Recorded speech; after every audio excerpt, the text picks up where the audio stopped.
part of the Press Play Podcast Network. Look up in the sky. It's a bird. It's a plane. This is Jason J. Lewis, the voice of Superman on Justice League Action. This is Mark Wade, writer of Superman Birthright. You're listening to the Krypton Report.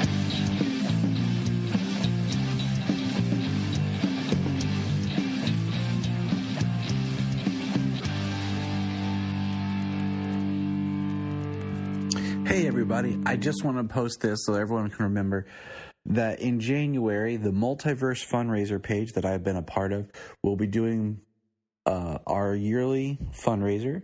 This time it is for Aortic Heart through the Ritter Foundation. And I want you to go over to their page, check out the notes, and check it out. I will be hosting an interview with the one and only Black Lightning himself, Cress Williams. That's right. Check that out in January. Head on to the page, keep looking on the social, and you'll see more information coming. Any money that is donated goes for a good cause. Check out the Ritter Foundation. That sucks. That Henry Kyle cannot play Superman anymore. Dang it! Okay, fine. Bye-bye. Welcome to the Krypton Report. It is I, Tyler, the Superman of Blue, the Man of Tomorrow, your number one host, with the number two host, James, the Superman of Red, the Man of Steel. Hey. What's up, buddy? Hey, how's it going? Man, it's been so long since we've really talked. It makes me sad. It has, you know, we chat and stuff, but it's so much different when you actually get somebody on the line and start talking to them. Yeah, I mean, just a quick update. For one thing, we just had GalaxyCon like a week or so ago, and I was unable to attend and host the panel. I had to cancel because of sickness between me and Solomon. And that sucked. You know, I was really pushing that. I hope if anyone or local listeners made it there, it would have been pretty dope. So that's one thing. But we have a crap ton of stuff to talk about. Like, and Alora is just excited too, but she's just mad that she can't verbally express herself as clearly as she wants to. Yeah. Well, I mean, she definitely knows that stuff's been up. That stuff is not right in the DC world. I have so many notes on stuff that I literally had to print it out. Just because I'm like, I want to make sure I hit everything correctly. And yeah. I was like, okay. So let's get into this. We'll just kind of jump into the news and we'll get to everything. Here we go. We're going to start with TV.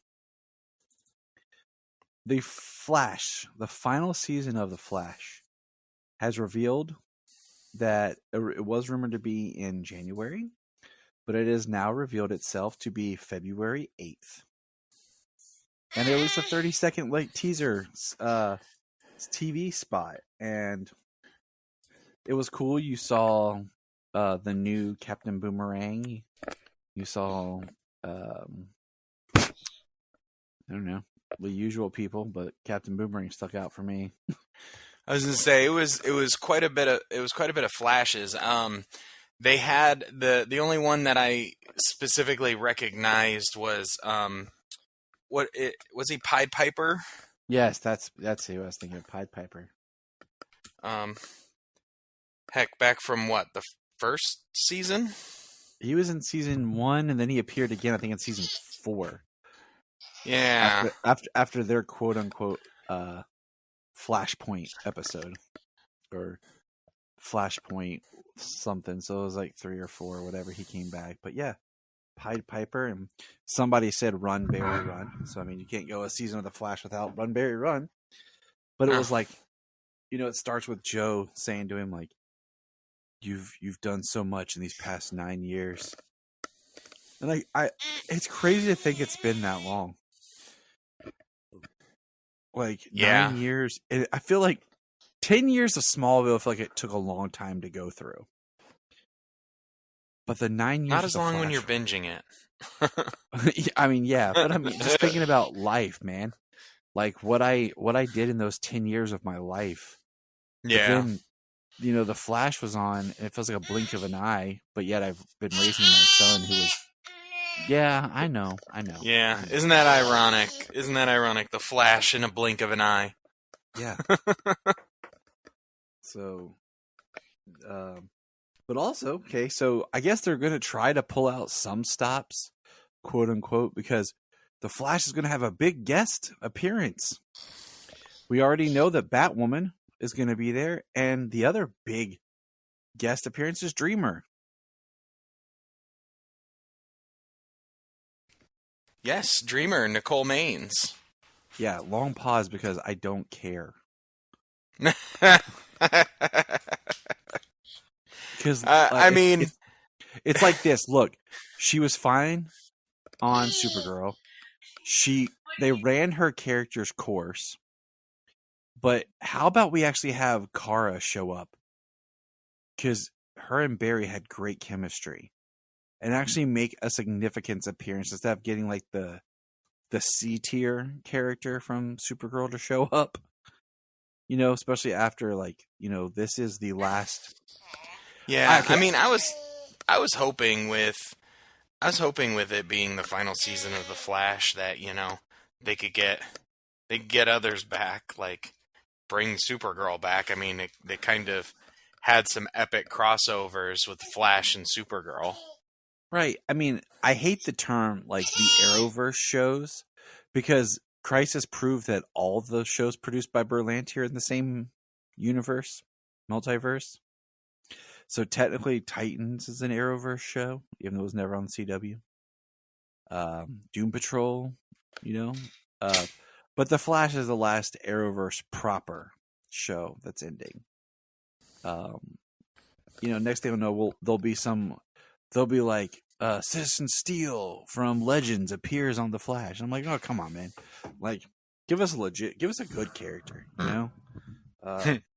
Martian Manhunter. Let's have him back. But Black Lightning. I love the banter between Black Lightning and Barry. That was awesome in the crossover. Right. I mean, it depends on who's available. Honestly, I mean, maybe it's the first choice, maybe it's not. Who's available to be able to do it, as well as who's still interested. I mean, Nicole Maines is still very very prominent in bringing Dreamer to life. Like they created her for Supergirl, and now Nicole Maines has been instrumental in getting Dreamer, her specific character, into the comics. She appeared. Her first issue in DC Comics was Superman, Son of Kal-El. Yep. I think issue 13. Not positive. That sounds about right. It was right in there. Yeah. Well, there's only 18 issues, which the final issue just came out. Yes, sir. But she's also writing a comic for DC for Dreamer. So, like, she's trying her hand as a comic book writer as well. Yeah. I mean, somebody who's actively working for DC, for this character. I mean, it's always good. It's nice to see somebody with a passion continue to do what they are passionate about. She's passionate about Dreamer. Henry's passionate about Superman. I mean, you have The Rock passionate about Black Adam. The Rock's passionate about Black Adam. DJ. Yeah. So, I mean, it makes sense, but... All right. So, let's see what else we got here. Superman and Lois. Now, this kind of sucks, because originally it was also said to be premiering in January, but it's coming March 14th. Ooh.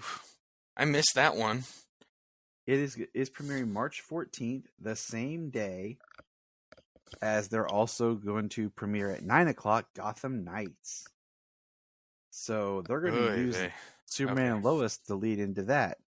Hold that thought real quick. We got our first official picture of Michael Bishop as the new Jonathan. It wasn't much, but him just kind of sitting there on the porch and it was even his back towards us. Yeah. It was a full shot of Jordan, not Jonathan. And, here's the biggest news is Superman and Lois is casting for Lex Luthor. So they are going to cast their own Lex Luthor. And I find that very interesting because I don't know, I thought John Cryer did a great job, but I thought they could have soft rebooted him, kind of the way they did with Lucy. Bringing the same actress they had in Supergirl over, and doing it that way. But I mean, we did recast Sam Lane, so now we're going to recast Lex Luthor. So I find that interesting. We're going to get another Lex Luthor. Yeah, three Lex Luthors in as many years. 4 if you count Eisenberg. I mean, yeah, because we got Cryer, Titus, and this guy. This new guy. Yep. So I'm like, okay. So I started trying to think all right, who's been on the CW / does shows produced in Canada? Huh. That could be Lex Luthor. I'm like, I don't know. So we'll see how that develops. But as far as Gotham Knights, I was talking with Jania, and I'm like, it's gonna get canceled. The only question is how quickly. And I wonder if because of just changes, if they're in the contract because it was ordered to series, they couldn't cancel it until it aired at least maybe 1 episode. So I wonder if it'll air an episode, maybe 2, and then be it's canceled. But they had to at least air 1 episode. I mean, it depends on contracts, Yeah, but that's what I'm saying, because I don't think nobody wants this show. And with the climate of DC, this show's gonna tank. Yeah. I mean, yeah, Naomi unfortunately, I mean, it's something I forgot about even. Gotham Knights is not something that I'm interested in at all. Yeah, I'm gonna try to watch the pilot, but I want to feel I can bootleg it. I just feel it's just such a it's nothing. It's nothing. It looks like it's a bunch of friends went in the backyard to film something with scraps of Halloween props. They dug D-list characters, made up their own, and took the already tropes of creating your own characters for the CW shows and just made everything feel bleh. The only thing that remotely interests me is Misha Collins as Harvey Dent, and if he doesn't become Two-Face within 3 episodes, it's a waste of time. Well, it's already a waste. I mean, he's not even Two-Face. This Batman's supposed to be dead, and Two-Face isn't even a villain? Harvey Dent never became Two-Face? Or is he post-surgery where he's supposed to be fixed and be back to being Harvey Dent? Maybe, I don't know. I'm giving it too much credit. Anyways, I just want to see it canceled. It will. So, Titans. Titans Season 4 Part 1 has ended. Have you finished it? I have. Okay, spoiler alert, people. Maybe jump ahead a minute. Dude, Connor shaving his head and taking over his Lex side. That's intense. I am loving what they're doing with Superboy, and Josh is an awesome actor for bringing it to life. Yes, very much so. I really like that the last episode, his transition. The last episode, I want to try to squeeze in a rewatch of season 1 before season 4 part 2, just because of all the callbacks that they're really harking back to season 1. This feels like a spiritual sequel to season 1. So I kind of like to pick up on some things, but it's been really good. And the Superboy stuff is the best. The Tim Drake stuff still makes no dang sense. A whole episode was all complete bullcrap, with Dick going with Jinx, who this character of Jinx is pointless. That should have been Zatanna. But it's doing well. I'll just say that. I'm really enjoying this season. I'm not like I wasn't the Jinx stuff in the second episode was just like, I don't know. I didn't. It was dumb. I didn't It's hate okay, it, but I didn't like it. Like It was it was crap. just like, oh, it's this is how they rope her into it. Yeah, it was crap, dude. Just admit it. It was crap. You could have done a better character. So, I mean, This there is are a plenty safe- of magical characters that could be used. This is a safe place, James. Express yourself. I mean, perhaps Jinx is a little closer to the Titans than others. Or they're just going to kill her off so we don't feel bad. Well, in that, I mean, she was like, "Oh, not again." I was like, does that, I was like, does that mean she's died before? Maybe. We'll see. We will see. But it's so weird how right now this is on pause and then they brought in Doom Patrol. So Doom Patrol season 4 has started.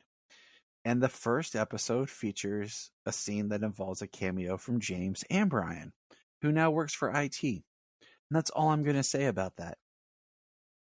But you know what else is over, James? Pennyworth, season 3.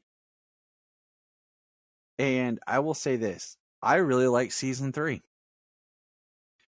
I think season 3, the show found its way. There were still a couple of beats that were fallouts from the last season. And there's probably 2 large choices that the creators made that I'm still scratching my head about. But overall, season 3 was a very much improvement.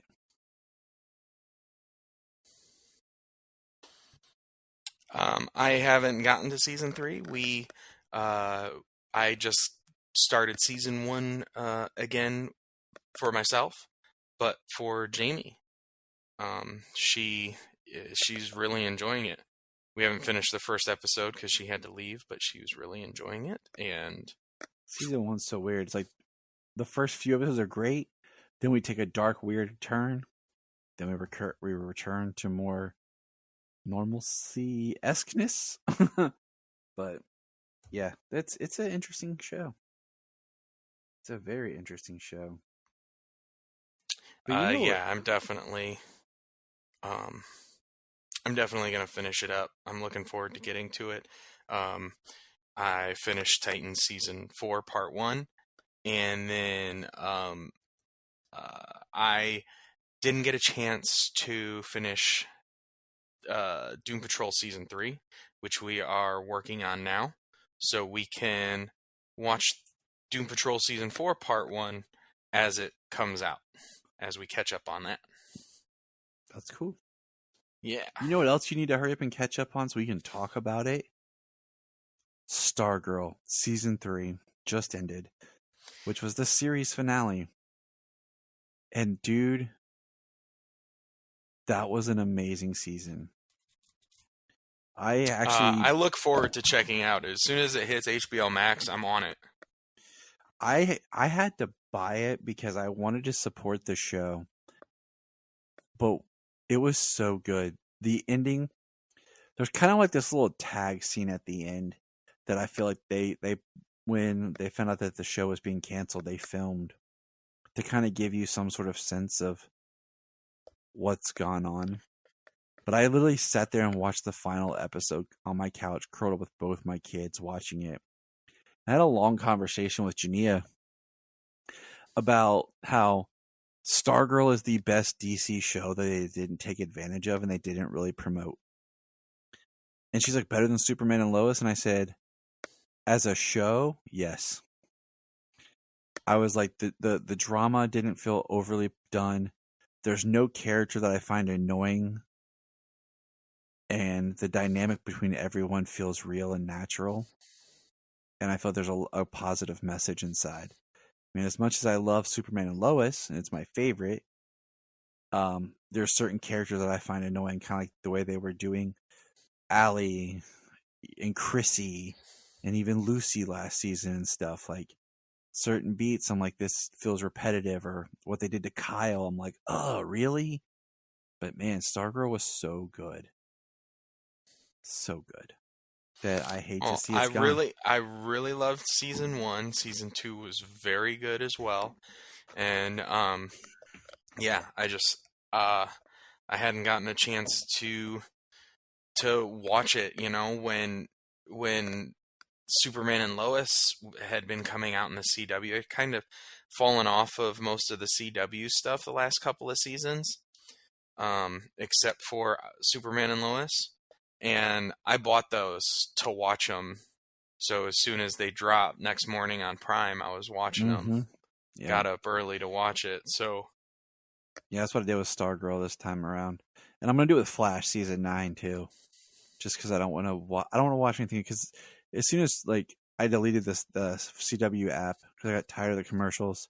There's no shows on there I want to watch other than Flash, and Superman and Lois. I'm gonna buy both of those. So it is what it is. But I highly recommend to anyone who says they're a DC fan, watch Stargirl. And that's all I'm going to say about that. But here's an interesting tidbit, maybe somewhat spoilerly. Stargirl will return in a crossover episode. I don't know how it works out yet, so don't get your man bun in a twist. But Stargirl will return in Titans episode, Dude, Where's My Gar? So. I love that episode title, though. And as far as TV stuff, and we're going to get to more things here as we progress in our discussion, but I just have a feeling that once part 2 of Titans and Doom Patrol air, they'll both be announced as being canceled. It's sad. It's a possibility. I think Clearly it's like a possibility. I think it's like an 80% possibility. Yeah.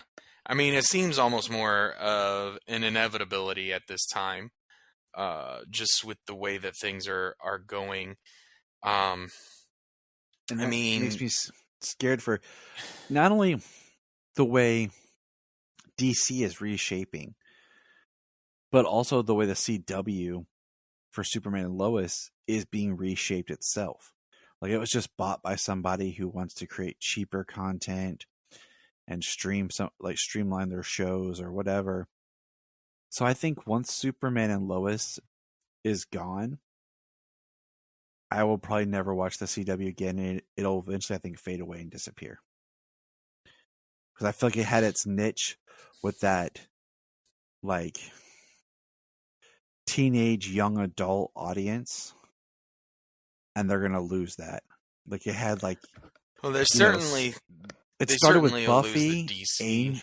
but think about it. It had Buffy, Angel, Smallville, Supernatural, then the Vampire Diaries, and then it moved into all the DC stuff and all the DC. Yeah, it had all these type properties that were very, and now they're all going away. So I don't think this show, the CW, will really be anything more after, and I'll stop watching it. So that's all the TV I mean, news unfortunately, I kind of have. Yeah, I mean, other than the shows we talked about, like, yeah. Yeah, it used to be my, like, I mean, I'm watched definitely checking out Stargirl as soon as it hits HBO Max. You know, that's 100%. But Stargirl, at least to me, it was a DC Universe original that got carried to the CW, and it was, you know, luckily saved. And poor Swamp Thing was an amazing show that just got dropped and disappeared.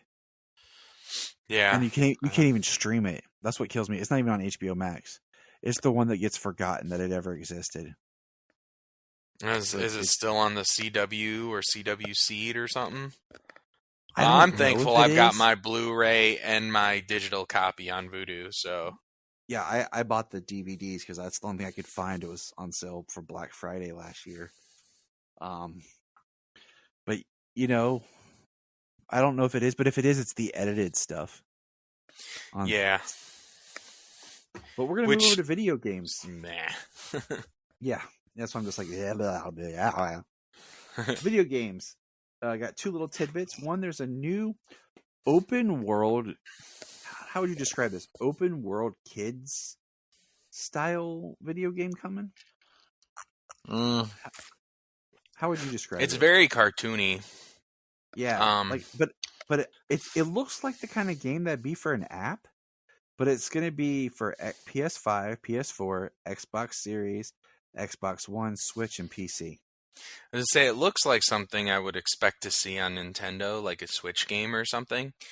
I mean, it from the quick snippets, it kind of reminds me a little bit of like Pokemon, where Yeah. you're running around from place to place. There was very little to see in it in like the trailer that they released, or the announcement trailer that they released. But it did show that you can play that you'll be able to play as like Batman, Superman, and Wonder Woman. Yes. Which is awesome. Who doesn't want to be able to play as the Trinity? I mean, for reals. But I mean, until there's really more about it, I mean, that's kind of all there is, you know? Yep. And we got one more piece of video game news.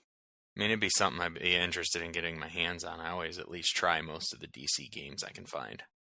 James likes to get his hands on things. Yes, I do. Wink, wink. This was a really good surprise, and I'm very glad that we have this last piece of news.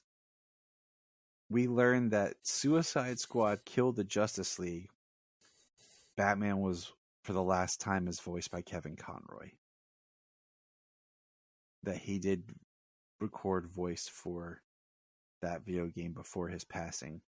I think that's the only voice cast we know of for that game.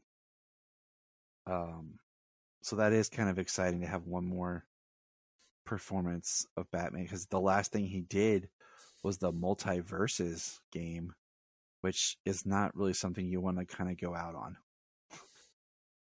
I mean, it's a fun platform fighter game, but I mean, you play Smash Bros, you know exactly what you're in for. Yeah.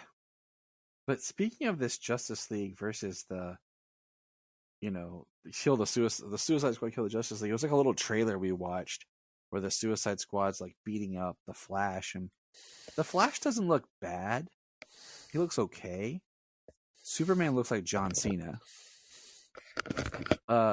Green Lantern's face looks wobbly. But dude, the picture they released, Wonder Woman looks like Ichabod Crane. I mean, it's a very weird. But yeah, I'm not sure. It's a very awkward screen grab. The suit looks cool, the Wonder Woman suit, but yeah, the face looks awkward. Awkward as heck, yeah. But that's all I got for video games. Like I said, there's a lot of little tidbit news going on. But comics, man. We'll talk about comics. So first little thing. The Shazam cast are writing character one-shots of their Shazam family members. So that's something that's coming comic book wise. That's cool.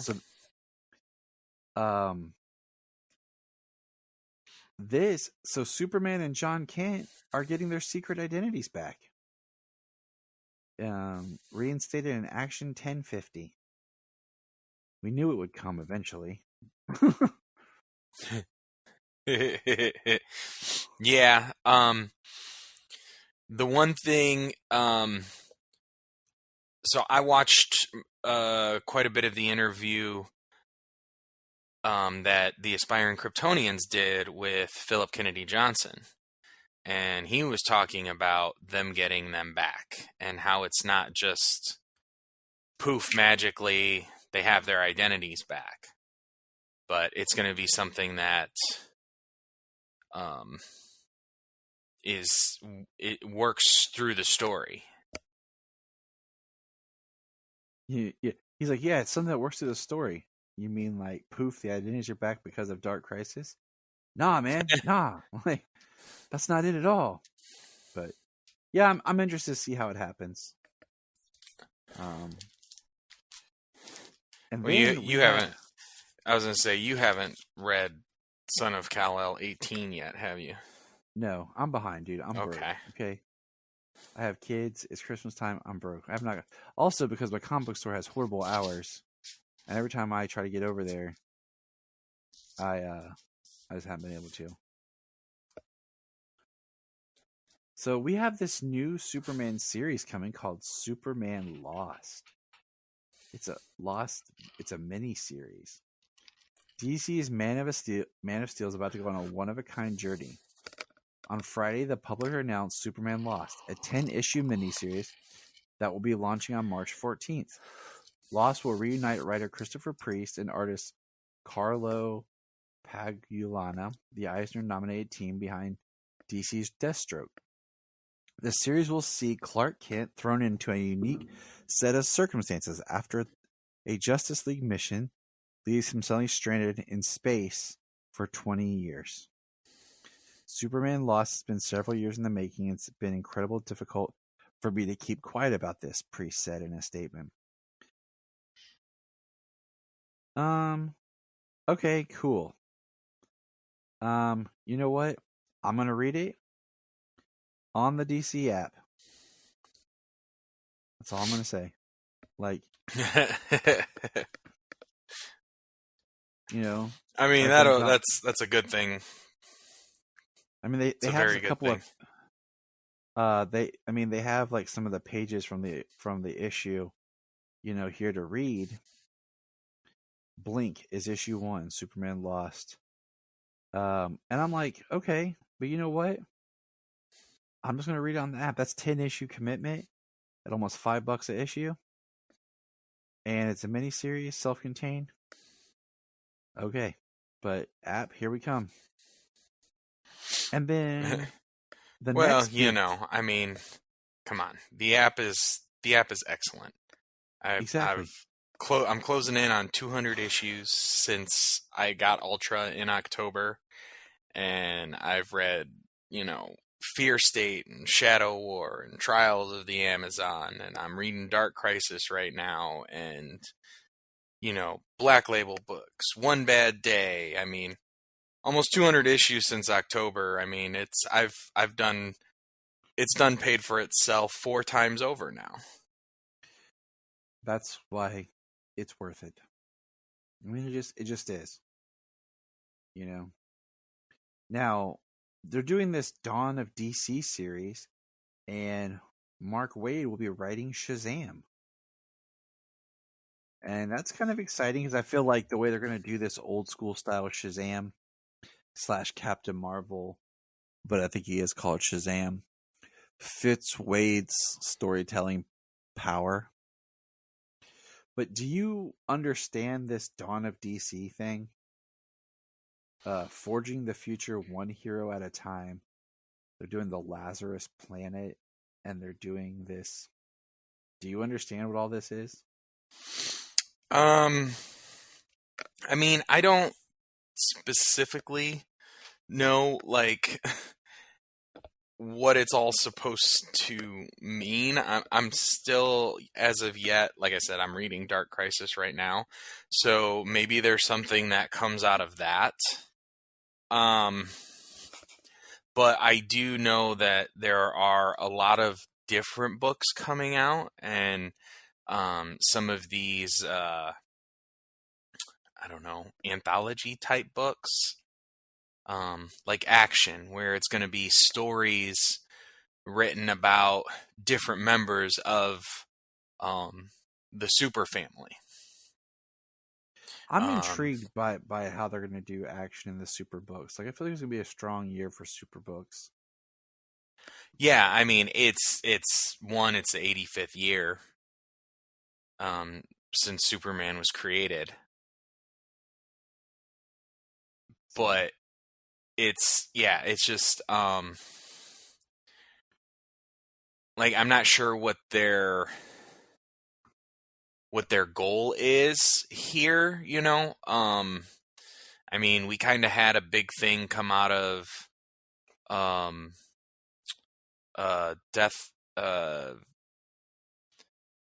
it's Dark Knight's Metal and then Death Metal. Getting these names mixed up. How the Infinite Frontier came out and kind of the multiverse and the omniverse existed, and you know, a lot of these stories were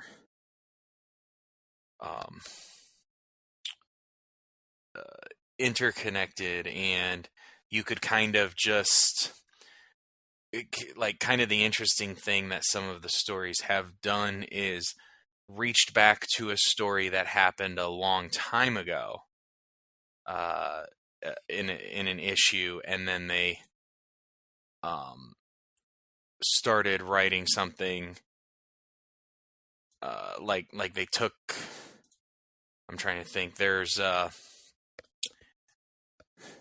issue that it's Chip Zdarsky Batman run, where an opening of one of the issues goes back to the Tower of Babel, where Ra's al Ghul took down the Justice League using Batman's plans. And that could be really cool, or it could be really confusing. Well, they call back to it to tell a story. So, you know what I mean? It can be something that, an idea based off of something that had happened multiple crises ago that basically never took place in a modern continuity. Yeah. But now it kind of has. Kind of like the idea is, you know, that decades in the DC universe is not decades in our lifetime. You know, decades in the DC universe is mere years. Ain't that the truth, Laura? Yeah, she's upset about something. I know what she's upset about. We'll get there. So that's exciting news on the comic front. Now, on the movie front, Joker 2 has officially started filming. And we got a photo. And it's just Joaquin Phoenix getting his face shaved. Looking emaciated again. Yeah. I want to know what his diet is. Cocaine and an apple a day.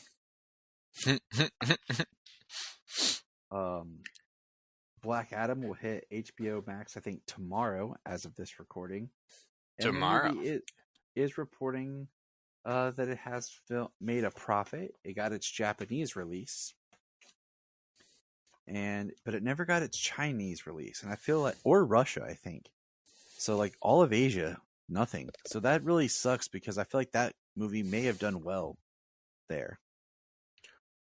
And probably. Really I mean, were they talking about Hobbs and Shaw made $200 million alone in China or something? Yeah. So, I mean, if a Rock movie would have debuted there, it probably would have made a nice chunk of change. It probably would have made a good chunk of profit. You know, and I just considering if it turned a profit now, if it got a release there, it could have made another $200 million in all profit. Yeah, exactly. And it makes you wonder why it's not. Because, I mean, they always talk about what causes things to not get released from Marvel movies, but we don't know why Black Adam didn't get released there. So now we're going to move on to some other topics here. Well, because, you know, the reasons are rumor and clickbait for when it comes to DC. Oh yeah, clickbait away. We have just posted our video of James giving you details about our The Batman giveaway. So go check out that video on our social media. on Twitter, on YouTube, and Facebook. All the socials. All the socials. Yes, and any one of them, you I got do all that. I gotta post it to Hive. I signed up for Hive and got it going just enough in case, Twitter, fell apart, then I could just jump over there and continue. So in other news, I want to plug our Patreon. It's $1 a month. Check out some of the cool stuff that we do. I really think you guys will enjoy the fun things that we do on Patreon. So please check that out. I do have a really interesting announcement. Okay, so I was digging some research. I was going back through our archives, and I noticed that there's a chunk of episodes that are gone. And I started looking into it, and it was back when we were with Southgate Media, when they put everything under one DC feed. They're trying to have all the shows that cover DC under one feed. And then that started to kind of have its own issues. So I wanted to go back to my own feed. Those episodes that were aired during that time never made it over to the Krypton Report feed. So I'm in the middle of getting all those back because they were on a hard drive that I lost. So hopefully, well, not lost, but like lost is in the sense of it was damaged. So hopefully in January, we will have this, like, I want to say at least a good 20 some episode chunk back. And we'll, in January, probably have to readjust our numbering. So we will be like at episode like 420 something when we get these back into our feed proper. It's mostly Supergirl season 2 is where it disappears. Curious. It's a lot of podcasting, man. Yeah. So like I said, it's like 20 some episodes or more. So it'll be fun to get those recalibrated and put back into. So look for the numbering to kind of maybe change, and there'll be like a huge gap. And I'll bring that back up when it goes from you just downloaded episode like 405, then the next one's 430. And you're like, what the? Because I've become really big on trying to keep track of everything like I should have. But in the early days, I was, with the network, and I let them control stuff, and I've taken over. This is funny. Reebok Shoes has launched like a DC special shoe line. They just look like 90s Reebok pumps with DC crap sprayed on it. And I'm not paying $100 and some for shoes that look like garbage. Okay? I'm sorry. Yes, I would like the Superman ones, but no. I was going to say, I want those Superman Shack Attacks. Just to at least say I have them. Exactly. McFarlane released their picture of the Eradicator. So that figure looks dope. I think that the darker figure, the black figure. Yep. I think that's on the gold. Yeah, their gold label. It's a Walmart exclusive, I think. Yeah. All these exclusives. Get it at Target, get it at Walmart. I'm like, dude, man, come on, don't do this to me. I'm trying to keep up with too much crap. And then today, I just keep re-updating. So people, if you remember, I will be doing an interview for a fundraiser with Cress Williams, a.k.a. Black Lightning, in January. I want everyone to make sure that they are checking that out. It'll be a live video. And Mr. Williams was kind enough to like and retweet our tweet today. So I look forward to our conversation. Raising money for yeah, a good that's cause. gonna be awesome. That's gonna be fun. Now, James, due to technical bullcrap, our poor Mr. James Cole here was lost in the crises, and he didn't get to join me and Anthony from Digging for Kryptonite for our conversation on Superman Flyby. So, James, please take a moment here and give us some feedback and thoughts about Superman Flyby. James. Oh, dang, put me on the spot. I wasn't even anticipating it. Do you not read no. the notes I send you? I even laid it out in order. Like, we're going to go this way. You did lay it out in order. Flyby. It had some interesting concepts. The King Jor-El was very. I'm not even sure really like. It was just it was awkward to hear. You know what I mean? I suppose that a story could be told of that. It's just it was something totally different, something totally new that I wasn't anticipating. And then especially to like hear that like he was alive or something long after Krypton had been exploded, and then the names of the cities that I can't even recall offhand were very weird. I mean, anything's better than Kryptonopolis. God, that's horrible. I don't mind, like, you know, there's this thin line between when you are writing a Superman movie or a show and you bring in a new character or something new. But when you're reinventing everything, you're not doing Superman, you're doing a Superman ripoff that you're just calling Superman. And that's what a lot of Flyby felt like. Yeah. I mean the Lex Luthor stuff seemed pretty cool. I mean, they were really leaning into the genius scientist part, even though and also him being a billionaire. Yep. Which is something we don't get to see enough. Honestly, probably one of the best, you know, some of the best portrayals in that area is like they alluded to it in Smallville, but you never got to see it. Mm-hmm. You know, a lot of stuff, John Cryer did a lot of stuff when it came to that, like being smart and being hands-on.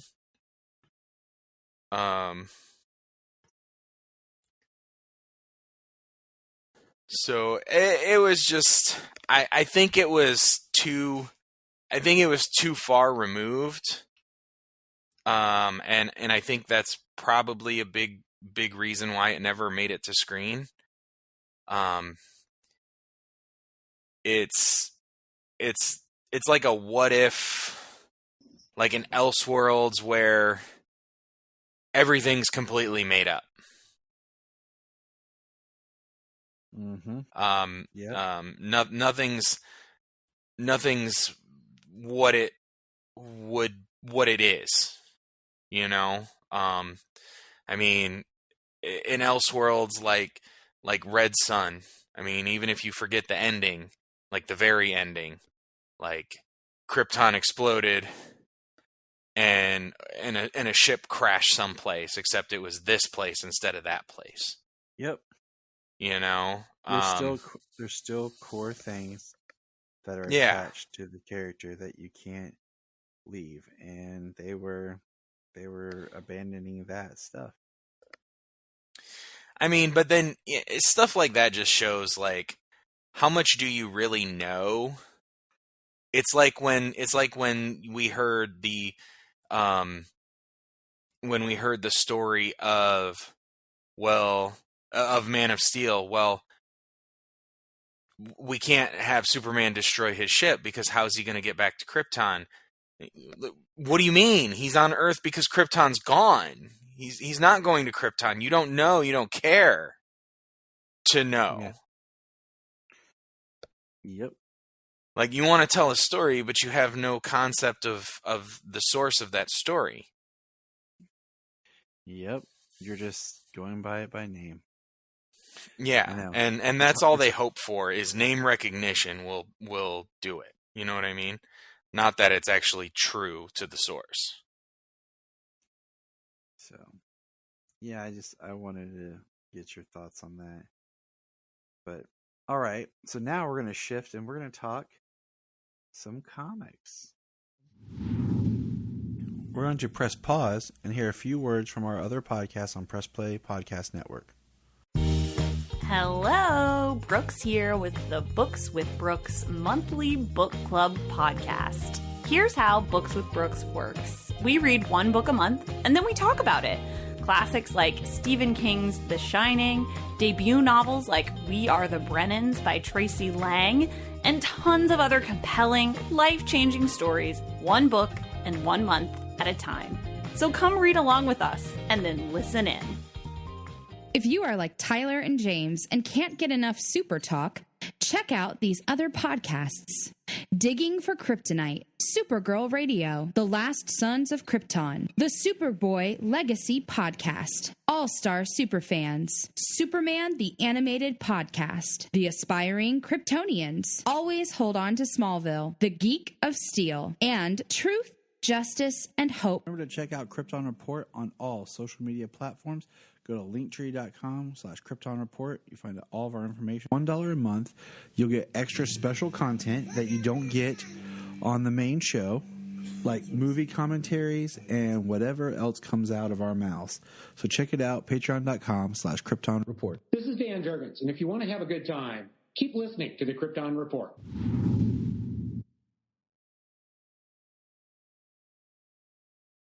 James, let's talk. Do you have some comics in front of you? I do have some comics near me. Do you happen to have Superman, Son of Kal, number 17? I do. We're going to talk that one because that's the only book I got right now until I can get to the store. Oh, geez. I mean, I got Action 1049. I got Superman Kal-El Returns Special number 1. I got to get to the store, man. I'm going to go on Tuesday because my shop's not open on Monday, and then we'll record Tuesday night, and we'll be all caught up. That's my plan. Is we'll record Tuesday night or Wednesday night, and we'll be all caught up. But let's go ahead and knock this one out. It's been a while since we've had a good conversation about a comic. Feels like it's been a long time since we've had a good conversation about anything.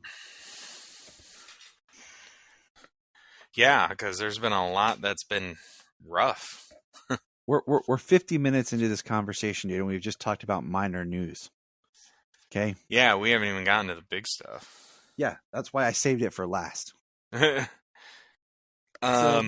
this issue opens with Superman and Superman racing.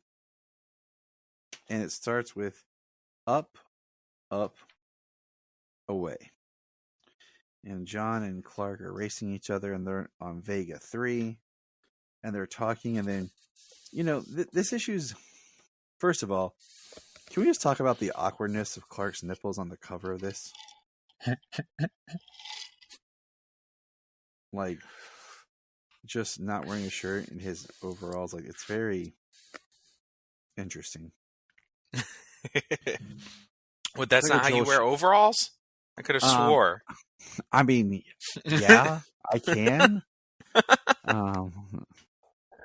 There's a lot of weirdness to that, but I mean, it feels like a very Joel Schumacher cover. Yeah. It was inspired by Joel Schumacher or John Glover.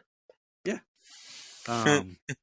But, Clark's talking to John, trying to catch up on what he missed, and he asks, is there anything else I missed? And John immediately shifts, feels awkward, and wants to race his dad back to Earth. And then we have Clark talking They to drew the Pa. awkwardness on his face really well. Yes, they did. And Jonathan's talking to Clark, and Jonathan. It's one of those things like John doesn't want to talk about everything yet, but yet Clark knows, but he's just waiting for his son to come and talk to him. And John hasn't, and it's about Jay. And it's interesting because Jonathan says, he talked to you about Jay, and he's like, no, and I think he's afraid to. It's strange how angry that makes me, that this world could tell him to accept anything other than acceptance from the people who are supposed to love him unconditionally. How could John possibly want anything other than his happiness? And he says, Jonathan says, how? Because some fathers don't. Or they do care, and they're just too worried about how it reflects on them, or some such cowardliness nonsense. And then I just love at the end, Jonathan says, but it's okay, son. You can rebuild whatever's broken. Looking at their destroyed farmhouse. Mm-hmm. And then we had Metropolis have our new villain guy.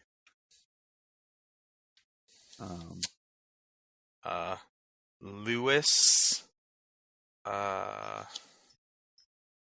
Ramirez? Is that his last name? And he looks like the character's name is Lewis. He calls, he's got John showing up, and he comes walking out, and the way they drew him is hilarious. He's like covered in fire. He looks like he's about to do like a rock concert. And he is injuring John, and John goes flying out the window, and he just yells, "Dad!" And you see Clark kind of like turn his head, and then boom, he catches him. And what I love is Clark's not even out of his he's not even out of his clothes into his costume. He's wearing his pants and his shirt with it torn open. And he's like, "John, what happened?" He's like, "I'm bleeding." He's like, "I'm going to get you to a doctor." And they're at the Justice League Infirmary. And there's Dr. Midnight. And it looks like the young female Dr. Midnight from like Stargirl. Yeah, I did. I'm not like caught up in that stuff, but I have seen that the Justice Society has legacy characters. Like, of course, Jade is there. Yelena as a young wildcat. And also a young woman as Dr. Midnight. And I don't know if that came from the show or if that is something in the comics that made it into the show.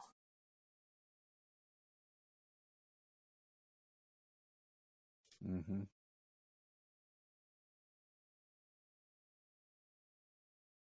So, yeah, I don't know either.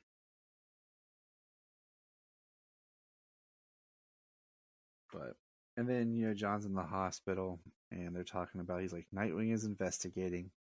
And then Jay shows up. And it's great because Jay, he goes running and he goes right through Dr. Midnight, who's trying to stop him. And then Jay's there talking to John, and then he says, "Can you give me a minute?" And then Clark and John have their conversation.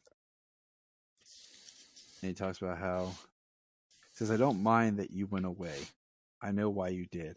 I mind that you didn't take me with you. And maybe a tiny part of me was worried if I told you that you'd leave again." I think it's a very well written, and I don't want to go beat by beat because I really want people to read it, but I think it's a very well written conversation between a father and a son.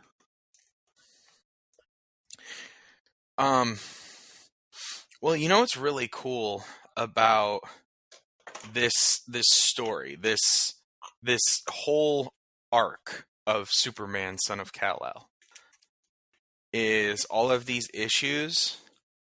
Have you realized that John doesn't hit people? Yeah.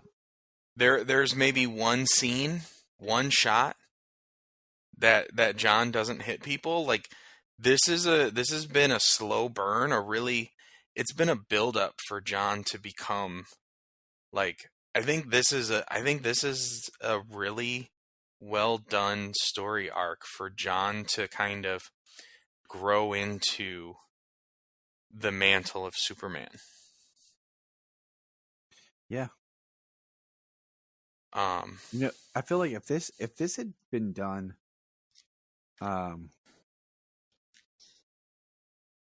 like in the 80s or 90s, they would have killed Clark and just let John be Superman, much like the Wally West Flash kind of thing.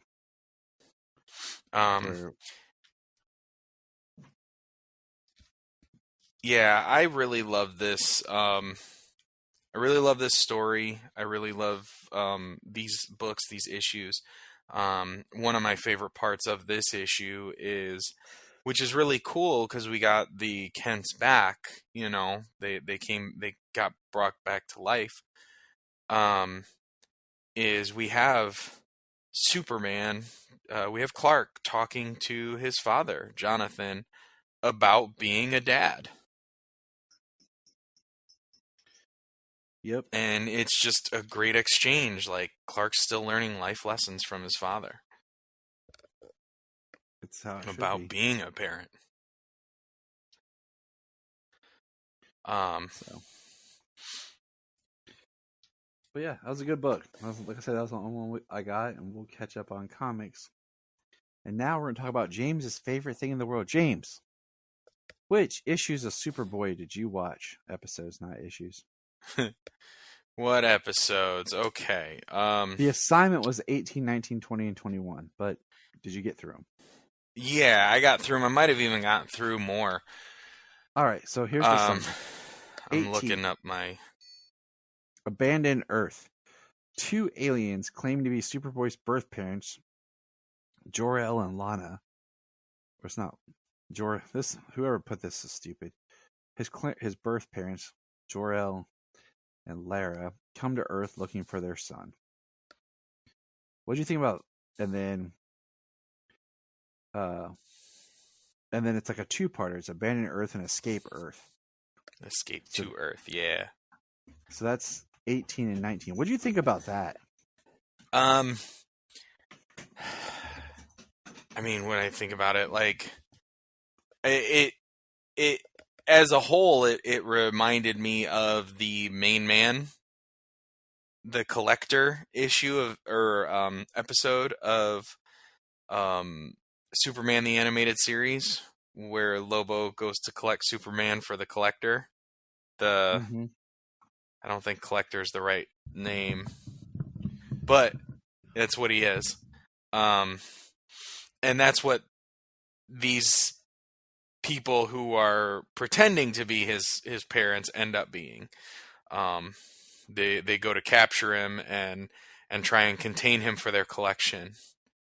I mean, it was kind of funny how they were clearly manipulating the situation from early on. So when they turned out to be shapeshifters, I was like, oh, look at that.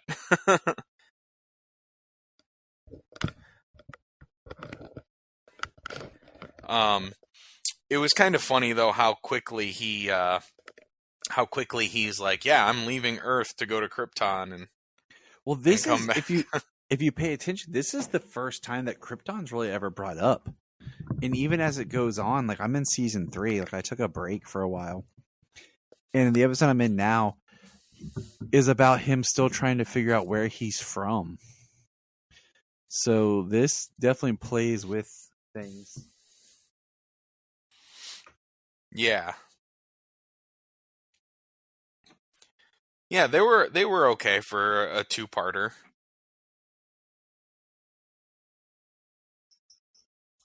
And then, his dad was played by forgotten James Bond. Oh, yeah? George Lazenby. Oh, yeah. So that's interesting. So, all right. So episode 20 was called Superstar. A rock singer faces an attempt on her life. What'd you think about that one? Aired March of 1990. March 1990, huh? Mhm. I mean, it was an all right episode. The singer gets into an accident and presumed dead or hidden behind the scenes, vocalizing for the beautiful front woman. I kind of got confused if she was like, was she dead and she's like, or was she not dead and like was the Jesse James or Jessica James aware that Venus was alive and was the voice, or like what was?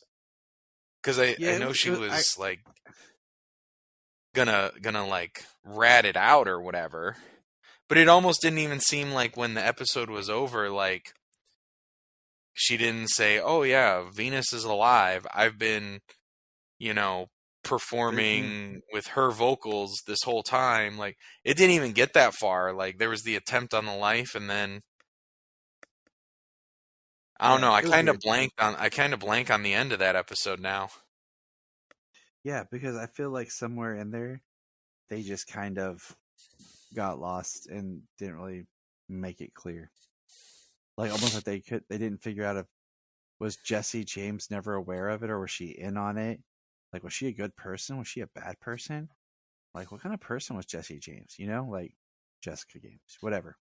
Yeah, and like, what kind of person was Venus before? Now she's like trying to kill the woman who's like she's still singing. Like she's still the voice. I don't know. I didn't. She just should have become a death metal person and wore a mask like Slipknot. Right. And that would have been dope. But anyways, the next episode 21, is Knick Knack. This features Gilbert Godfrey, a crazed genius seeks revenge on Superboy for being imprisoned after he develops a suit that steals away the superhero's power. I didn't realize Gilbert Godfrey was a legacy casting. Yeah, right. Gilbert Godfrey is one of those people that's like, I feel like is only used in small doses as like a comical almost effect more than an actual actor, and I can only take him in a small dose. Oh yeah, he's got a very obnoxious and in your face and loud performance persona. Like as an animation as Mxyzptlk in the animated in the animated series, like it works perfectly for like a cartoon. And I mean, Knick Knack is basically a freaking cartoon. He's like the problem child, like he's he was a lot in this episode, Yes, he was. He was really funny though, the way he tried to like avoid the woman's questions, and the way he was like insulting her but trying to make it like sweet, and her falling for it. Yeah, it was interesting. Now, did you watch The Haunting of Andy McAllister? I did. That was the last episode that I watched. So I liked this one. I thought it started great. Very much kind of based off the Winchester mythology. But then I felt like the ending got kind of tacky. Yeah. I mean, when I saw it, I was like, what? I was like, what's episode? What is this episode? Like, they're just driving down the road. They're arguing. They're kind of doing this and that. And then you see the gate, and it's like very like overgrown and stuff. I was like, huh. And then you see they go up to the house, and then boom, all this like horror movie music starts playing. I was like, oh, is that what we're doing here? Like big scary mansion? Yeah. It makes a great kind of like Halloween type Superboy episode. It does. It's a haunted house episode. It's you know, it was kind of cool for that. It was. You know, and all the dead people, you know, they had a lot of makeup on. They had some good makeup. I will agree. All right. So that's catching up our Superboy. We're almost done with season 2. It's it's been real, it's been fun, it's been seasons in the sun. But now, after an hour of starting this podcast, it's time to get into the last page of my notes entitled James Gunn in DC Films. WTF. No. So we're going to start at the top and work our way down. The Flash movie has been moved up its release date to 6/16, which comes interesting because June is already a packed month. I personally believe The Flash would benefit from being released in April, when there's really nothing but Super Mario Brothers. But let's just look at what else is going on in June. Spider-Verse 2. That's some big competition. Transformers Rise of the Beasts. Indiana Jones 5 comes out after The Flash. And then the same day as The Flash, Disney Pixar's Elementals. We also got a new logo poster of The Flash, which is just kind of like the lightning bolt and Barry the Flash in it. So it's an interesting looking kind of character poster. And that's cool. I just feel like you want this movie to be a success. Putting it in a time period with that much competition, yes, it's summer, but maybe gearing it towards a spring break type release may do better. So that there's not competition, so it has more legs. But we'll get into that more here in a moment. James Gunn did speak on Twitter that Matt Reeves' Batman is safe and stands in its own alone universe. So we don't have to. Yeah, there was even a article that James Gunn debunked, saying that Matt Reeves' Batman could join the DCU as its Batman. And I like that James Gunn has been very much ahead of things and getting in front of any kind of online stuff, because that's what he should do, and that's what's needed. Now, interesting enough, James Gunn took a meeting and met with the directors who directed Batgirl. My first thought was, do a Birds of Prey sequel, bring Leslie Grace back in as Batgirl, and kind of maybe tell a little bit of the Batgirl story through a Birds of Prey sequel that's just focused on the Birds of Prey. Yeah. And allow them to do the movie that way and everything. Bring Brendan Fraser back, with his clout that he's getting for The Whale. And, do it that way to kind of,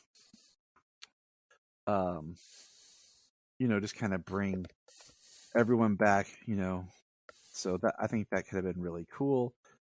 So we'll see what that is going forward. But they seem like they'll be up to work with Gunn. You know who else is up for working with Gunn? Ben Affleck took a meeting about directing an upcoming film with James Gunn. Yeah, it's kind of a good thing, James Gunn seems to be, trying to work with, maybe mend fences with talent. Yeah, that David Zaslav and because everyone is pissed off. And, I sent out a tweet today that said, what's interesting is just looking at the time period when all this started, which is, about 10 years ago, Man of Steel. And I say that because, you have the same group of people who carried over from the Dark Knight trilogy into Man of Steel. And that was like Warner Brothers as a company, a conglomerate, studio, whatever. But then that started the Snyderverse, for lack of a better term. But then they were sold to AT&T. Yeah, I'm getting a little. Don't mean to cut you off here. I'm getting a little tired of like the Snyderverse. Like that's part of why, and Yes. I love everything Snyder. That's part of why there's a problem here, is because people are differentiating a Snyderverse from the DC universe. It Yes. is the DC universe. If Yes. if people treated it as the DC universe and not something separate, maybe we wouldn't be getting dicked around like we have been. Oh, I know. I'm getting. Sorry, I'm getting a little frustrated. No, you're fine.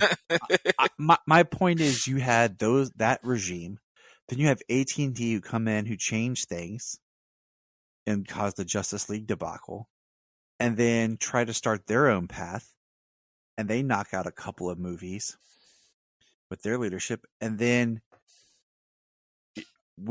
that is sold off to Discovery. So Discovery inherits something with people in charge. I can't remember. It's 2 people. Meanwhile, those 2 people are kind of taking over from Hamada and everything. And they're trying to keep things rolling. They make a couple of decisions before James Gunn is appointed as the new DC head of DC Films, which is supposed to be this new studio that all is encompassing of everything. So that's kind of like 4 different leadership branches in 10 years. And not to mention, how many people did they actually shift around as like creative officers of DC and their films and stuff like that? Like just in the years leading up to the AT&T merger, there were different people in charge when Man of Steel came out to the time Wonder Woman and Justice League were coming out. Different people were shuffled around into different positions. Yes. So I hate when people use terms like Warner Brothers or DC. I'm like, those are just companies that have been headed by different people. So you can't just kind of point the blame at that, an entity. You can't just say, dang you, DC or Warner Brothers. Well, you can't. It's like saying, whatever. We can say dang you, Warner Brothers, because Warner Brothers has been tanking their franchises from the very beginning. I mean, look at the Christopher Reeve movies. 1 and 2, 3, 4. Look at the Batman movies. 1 and 2, 3, 4. But then you look at the Nolan and then the DC movies. Every step of the way, they kept chopping every step. They kept chopping the leg out from underneath it. So I just want every single step as we continue this. So Patty Jenkins, Wonder Woman 3, not going forward. And when this first broke, I pointed out to you, it said Patty Jenkins is Wonder Woman 3. And it was Patty Jenkins had her and script, not her in pitch. its current incarnation. Right. So basically, we have this. She wants to do her movie, and they're saying, no, that's not the movie we want to do. It didn't state that Wonder Woman 3 is not happening. It's just what Patty wanted to do was not what they wanted. Okay? I think Patty Jenkins is overrated. I think she did one really great movie. I think Monster is a good movie. Don't get me wrong. But it's not this, oh my God, that's the greatest movie ever. I think Wonder Woman 1 was amazing. But I think she had a lot of help. Wonder Woman 2 was crap, and she got to take the lead for it. And we'll talk more about that when we commentate on it here soon. So everyone freaking out. I don't care if she comes back. She's now going to try to go back and do her Rogue Squadron. I wouldn't be surprised if she just disappears from headline filmmaking. But supposedly there were Spill may get a Wonder Woman 3, but hold that thought. Hold that thought. The last thing before we get into the big thing that really is we got our first poster for Blue Beetle. It's a sweet-looking Blue Beetle that says only in theaters 2023. Hold that thought. So that's kind of the news until we get to this next nugget that really breaks out everything. And I'm going to say is I'm so glad, James, when we did our Black Adam commentary, that you kind of did disappear for the post-credit scene. Because I felt why is that? Because we would have talked about it, loved it, and worshipped it, and then I'm going to turn the reins over to you and let you talk for a moment. So what did we learn from James Gunn last night, James? All right, hold on. Let me get this up here so I'm not. Real quick before James Gunn stated that his slate, there will be announcements made at the start of the new year about his slate and future that they've created for DC. Now, James, go ahead. Yes. So I had screenshot this, sent it to you guys, and I only, it's the first 2 comments in his thread that are particular and pertain to immediately what we're talking about. So this is James Gunn posted, Peter and I have a DC slate ready to go, which we couldn't be more over the moon about. We'll be able to share some more exciting information about our first projects at the beginning of the new year, which is exciting. And then you click into it in the thread. Among those on the slate is Superman. In the initial stages, our story will be focusing on an earlier part of Superman's life, so the character will not be played by Henry Cavill. Will not. Will not. So basically, it's the Batman for Superman.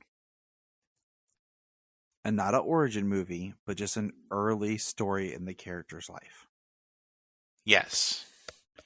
Because people have asked if it was going to be an origin story, and he has said no. So right there, let's hold on. James Gunn wrote an idea for a Superman script that he kind of wrote the script, kind of developed. I guess he wrote it a while back or had this idea or whatever. And it's a younger Superman. And that's where they want to start. Okay.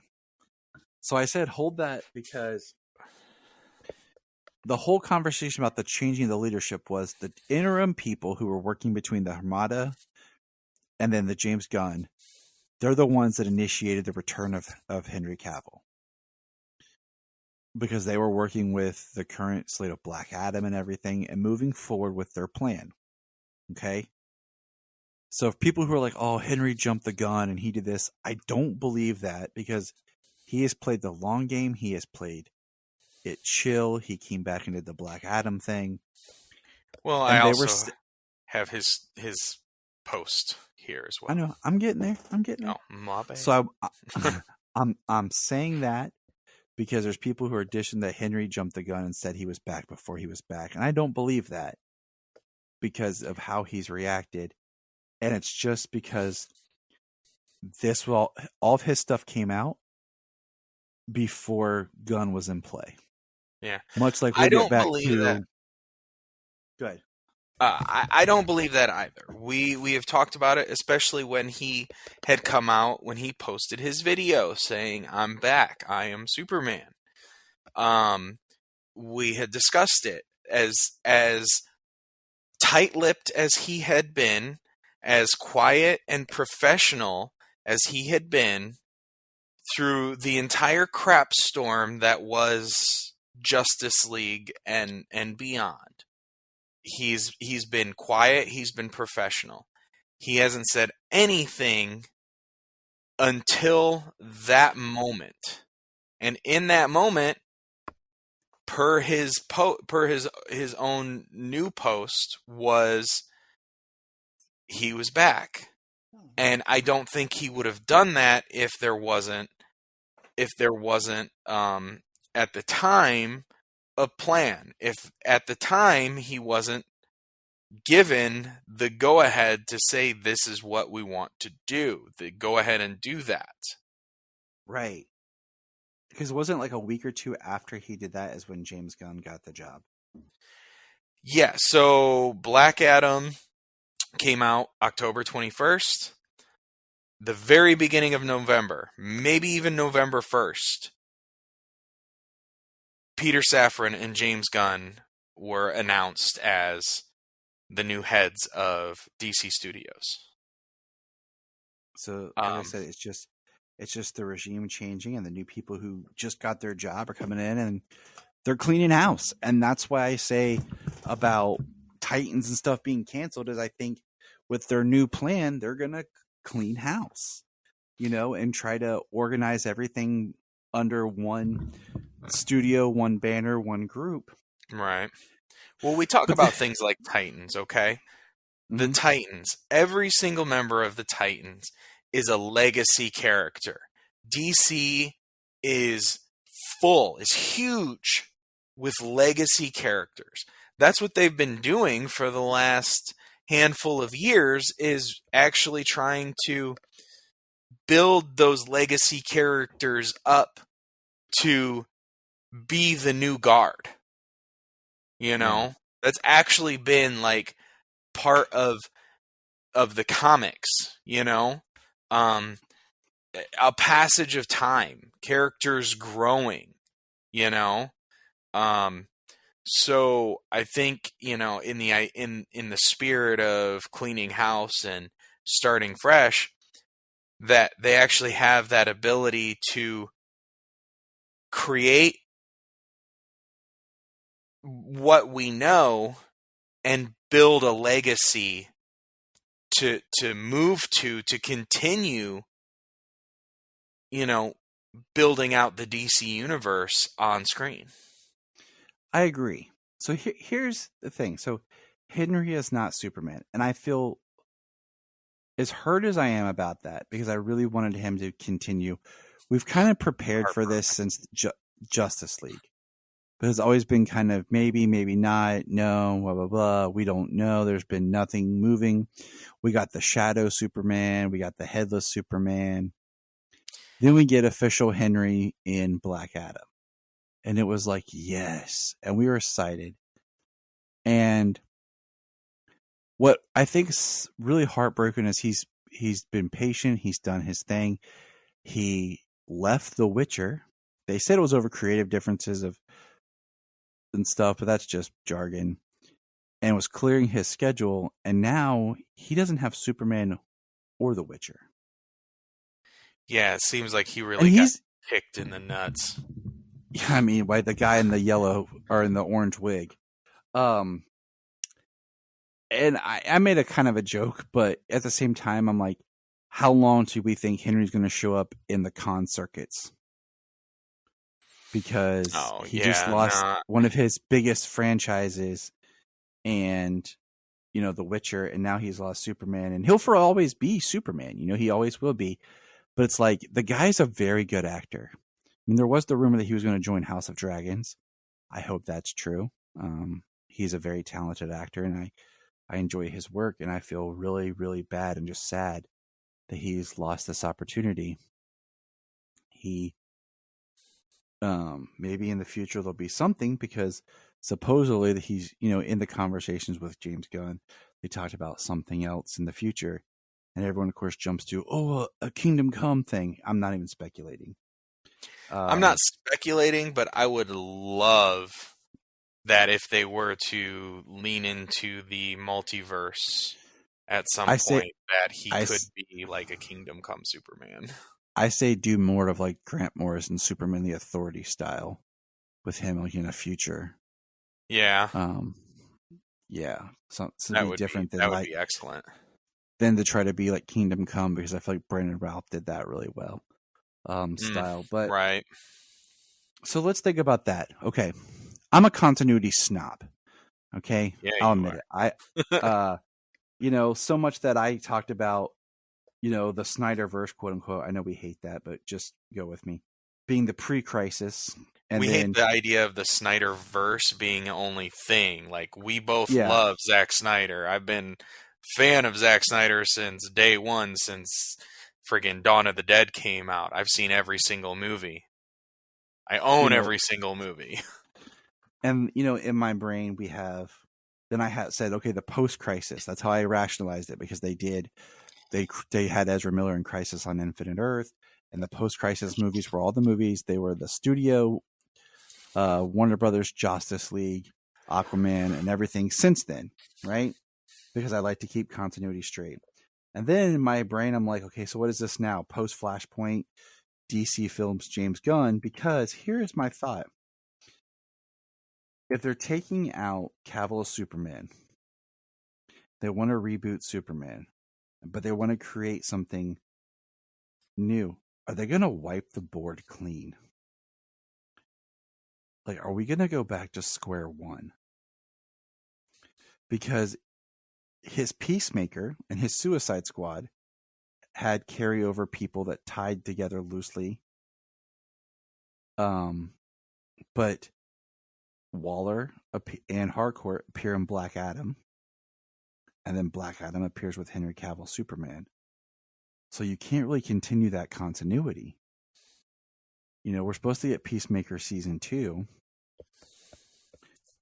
but the thing is, like, all these, like, it's more than just the main actors.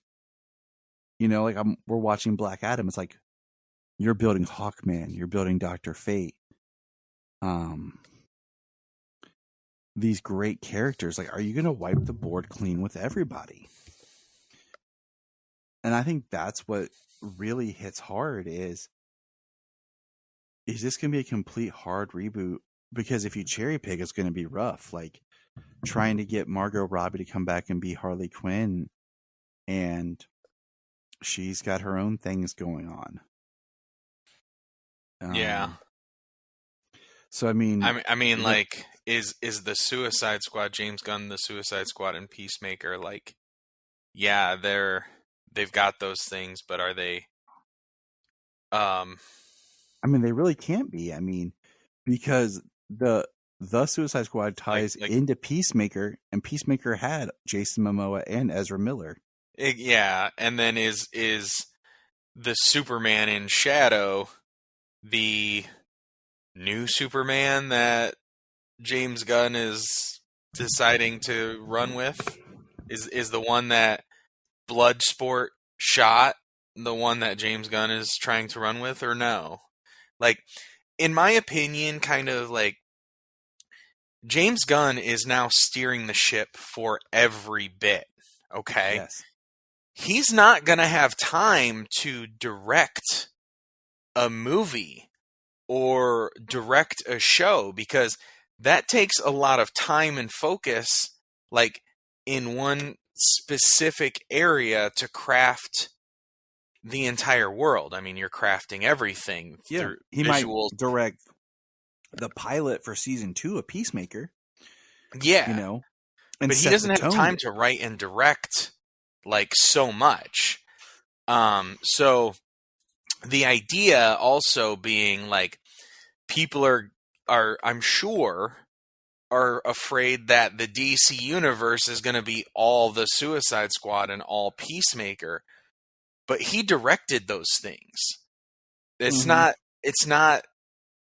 these movies that he wrote that he didn't direct, because if anybody is even the least bit of common sense, knows that a movie's tone and visuals is set by its director. Yeah. The writer does not create the visual environment that you see. So all the movies that James Gunn has worked on, that he has written for but not directed, they do not look or feel like a James Gunn movie, because they're not. He didn't craft them. Right. And that's what I think people are not looking at when it comes to for the DCU moving forward. Is they're not going to be, these movies are not going to be Guardians 1, Guardians 2, The Suicide Squad, Slither, or friggin' He's putting on his producer hat. You know what I'm saying? yeah. Like, he's putting on a different hat. I mean, James Gunn wrote Scooby Doo and Scooby Doo 2. Let's not forget that. He wrote Dawn of the Dead. So, you know, my thing is he incorporated his stuff into the current state of DC, and now it's like, do we just destroy all of that? These characters that we've built up in this universe, like, that's what, 15 movies deep, somewhere right around there, by the time next year's film. So that really makes you feel that, okay, Aquaman's supposed to come out in December. I would not be surprised if Aquaman shifts to the summer and Flash is put at the end of the year, and they film some sort of new ending to the Flash that pulls the reset button. Because are they going to invest? You know, we have Sasha Calle as Supergirl. Is she done? Like, is that it? Or are they going to use her in his plan? We'll know a lot of this more in January. Yeah, what really sucks for these movies moving forward is, do these movies even matter now? And that's going to kill.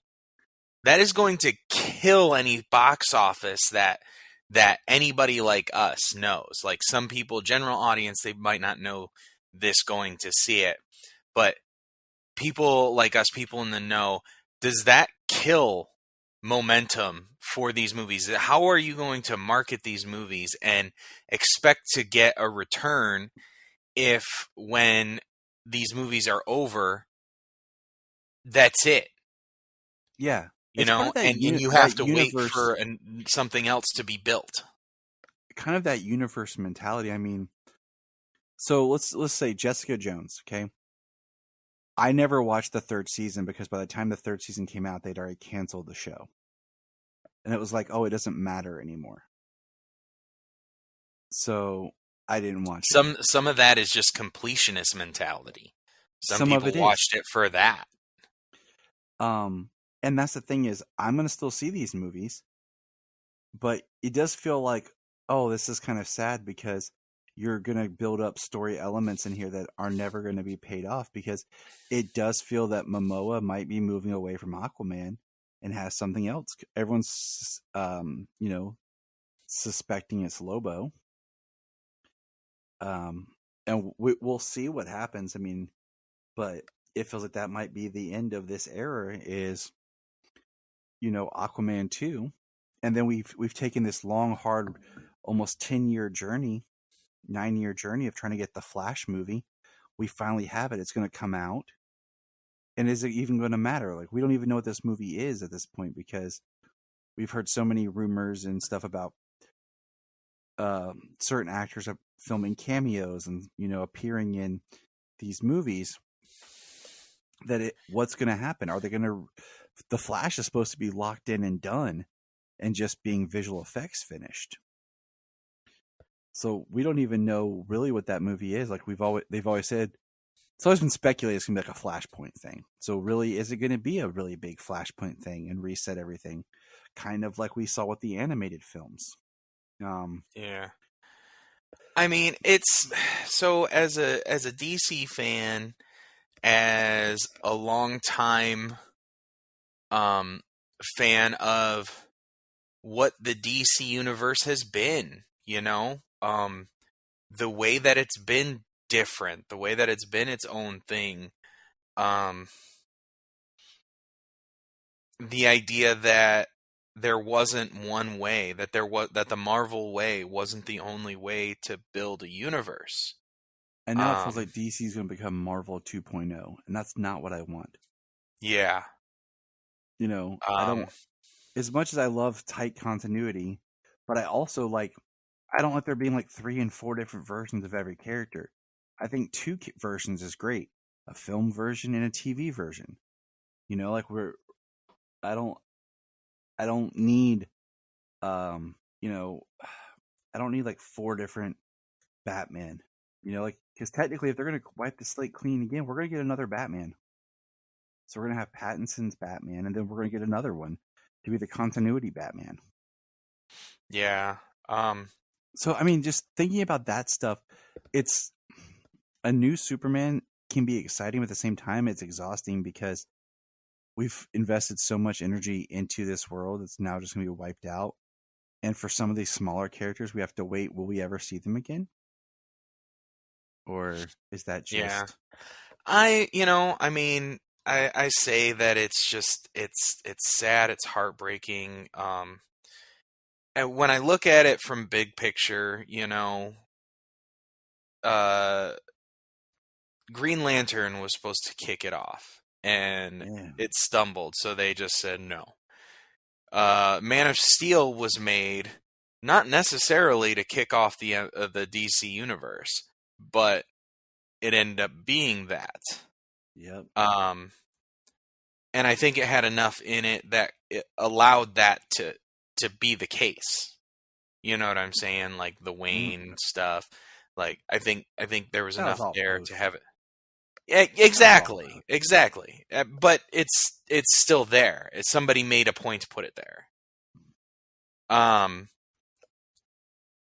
then everything that happened, the shuffles, the changes they made for BVS, just to put it in theaters, and then to give us the Ultimate Edition afterwards. The changes they made to Suicide Squad because BVS didn't make $1 billion. Then they wanted Suicide Squad to be the Guardians of the Galaxy. And so they changed it.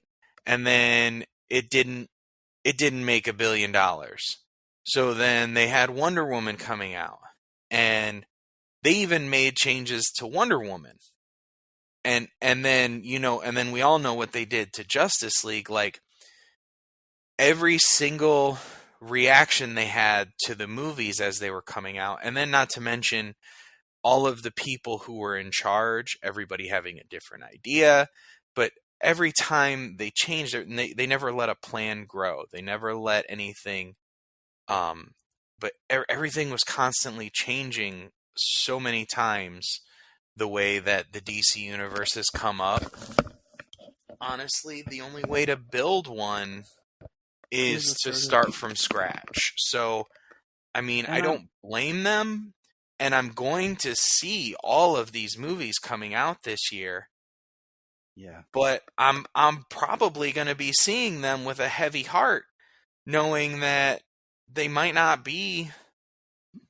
matter more. They're always going to be there, and if I love them, great. But then also, if I love them, like, are we ever going to get to see them again, or progression of it? So it's going to be like seeing all these movies with a heavy heart, with something in the back of your head, just like batting away, like chatting away, like, doesn't matter. Like, what, you know what I mean? Like, so it's going to be like, it doesn't matter what the idea is moving forward, because we're not going to see anything from them until at the very earliest late 2024.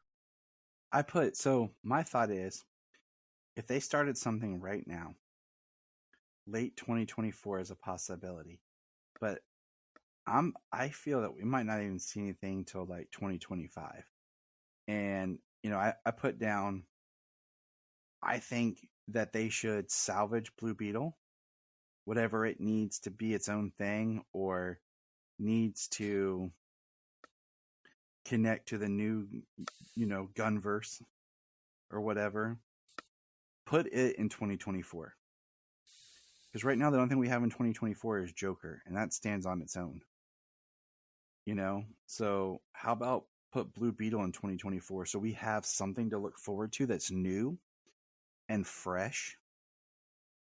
We don't even know how Blue Beetle ties into, or if it does tie or whatever, into anything. So let's save Blue Beetle as much as we can from being part of like some harassment or just fallout of all this mess. Let's keep it in there. And so that's kind of my thought there is, we won't really see any of this James Gunn stuff till probably either late 2024 or 2025, and that's probably hit the ground running.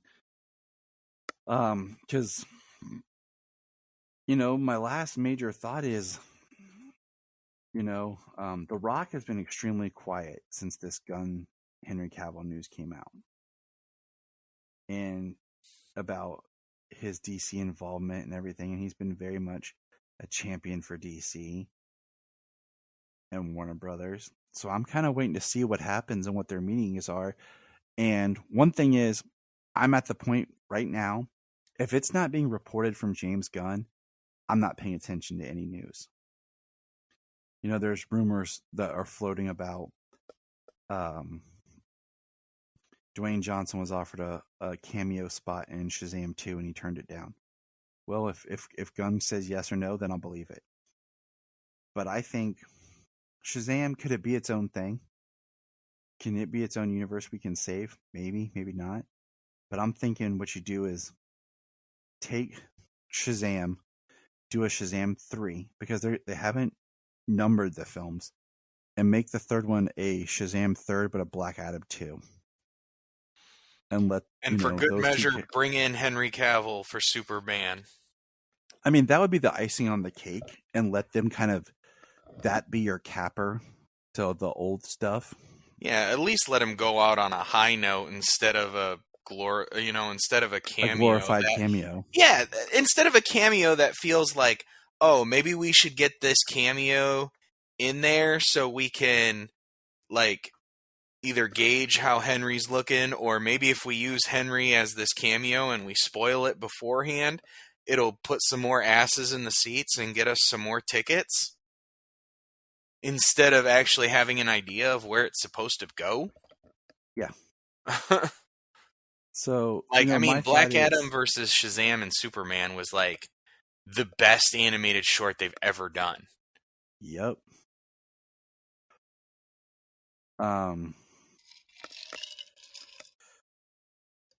What do you call it? So my thought is, because I feel like Black Adam is kind of that, will we get a sequel out of it? Maybe not if we're cleaning house. Yeah, and if the Joker can exist in its own corner, and Matt Reeves' Batman can exist in its own corner, what else can exist in its own corner? What else is multiverse available? My thought is the Joker movie made over $1 billion on a tiny budget.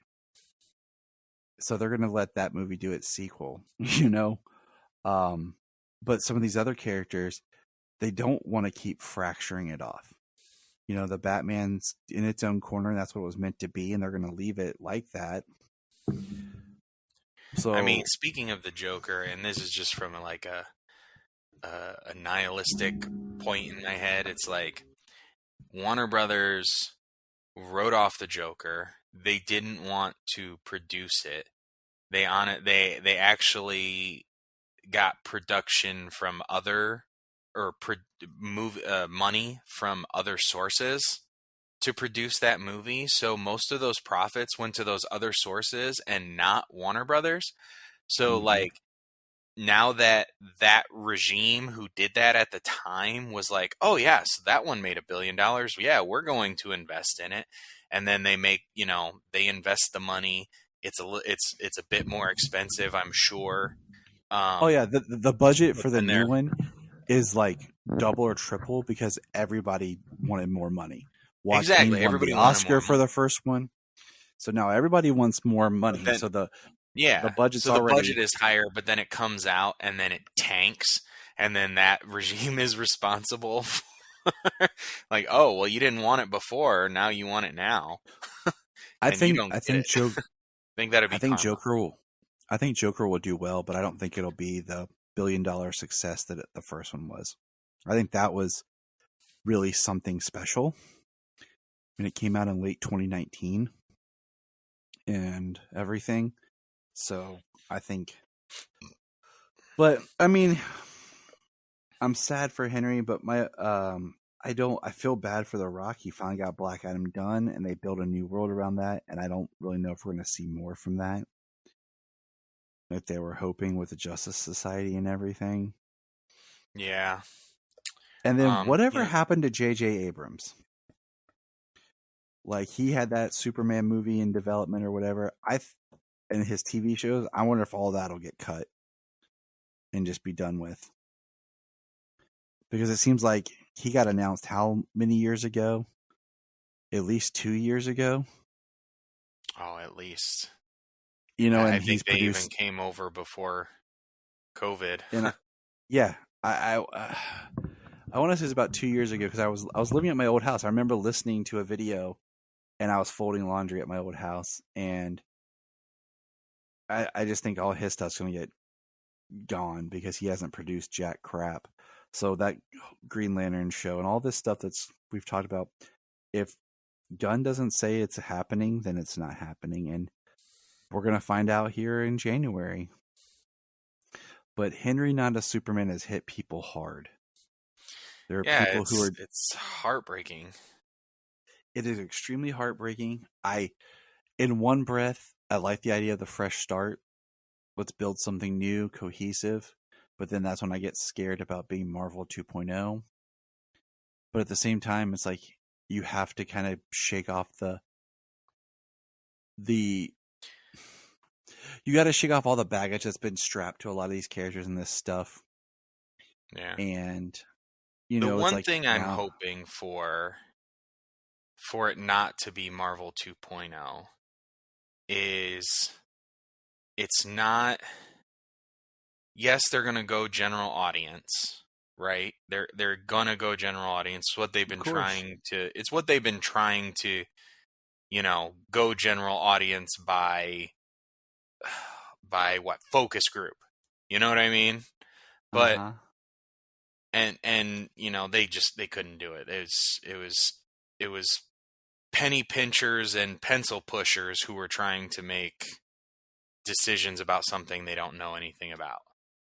just to get a try to hit that elusive $1 billion payday.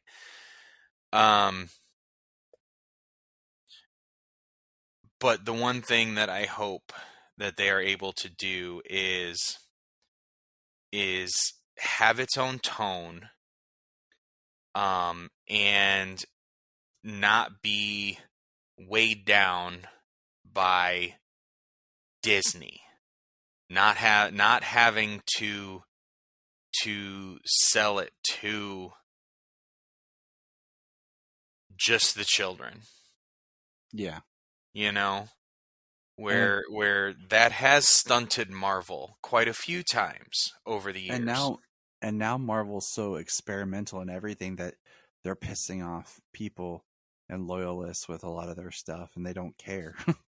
Well, those are you say loyalists. They're MCU loyalists. They're big screen loyalists. They don't know crap about the comics. and that's the thing, is that Marvel's MCU is its own brand. You have Marvel Comics and Marvel this, but then you have MCU, and that's what everyone thinks of. Yeah. So I mean, it's why people think that Reeve is the only way to do Superman. Right. It's because it's the only thing they've seen. And I think that's the big thing, is I want a really good Superman, and I'm excited about a Superman, but at the same time I'm like, gosh, we had Henry and Tyler, and then we had Henry, Tyler, and Brandon, kind of. I mean, technically we haven't had new Henry since 2017. And yes, we got the Snyder Cut in 2021. Which, come on, man, that's all new Henry, because everything it is. Everything from 2017 was reshot. So I mean, you can almost look at it as two movies, but it's just been kind of like that holding out, and then the Black Adam. If we had never got that post-credit scene in Black Adam, and it was just the Shadow Superman, I think all this would be so easy. That's it. That's why it hurts so much. Why it's so hard, because and it hasn't been 2 months came yet. Out. It hasn't been 2 months. It hasn't been 2 months. he filmed that cameo. The cameo was released. The movie was released. He released that video on his Instagram saying that he's back. You know, like it was a lot of hope. You know, and then this happens, and then we get Henry's his post on Instagram, his latest post, saying, "I have just had a meeting with James Gunn and Peter Safran, and it's sad news, everyone. I will, after all, not be returning as Superman. After being told by the studio to announce my return back in October, prior to their hire, this news isn't the easiest, but that's life. The changing of the guard is something that happens. I respect that. James and Peter have a universe to build. I wish them and all involved with the new universe the best of luck and the happiest of fortunes. For those who have been by my side through the years, we can mourn a bit, but we must remember Superman is still around. Everything he stands for still exists, and the examples he sets for us are still there. My turn to wear the cape has passed, but what Superman stands for never will. And it's been a fun ride with you all, onwards and upwards." I'm going to say this real quick. So yesterday, I was driving the kids into town, and Selah somehow was on YouTube and watched the little clip about the little boy whose uncle was Superman, which is the Henry Cavill, you know what I'm talking about, little interview thing? Yeah. Okay. And she was talking about that. And then I was putting the kids to bed, okay? And Selah had her concert tonight for school, okay? For Christmas. And last night I asked her, I said, "Selah, what do you want me to wear for your concert?" And she went over to my closet and started digging through my shirts, and she picked out my favorite Superman shirt that I don't wear that often because I love it too much. It is, and I put a picture up on our social media. It is the BVS shirt. It's bright blue and she's like, "Wear this." And then she picked up the flannel to go over it. And then she went to bed, and then like 20 minutes later, that was that post from Cavill. And it's like, Selah knew, man. She could sense something was wrong, and she was preparing me to say goodbye to Cavill. She's a smart girl, man. I listen to her more.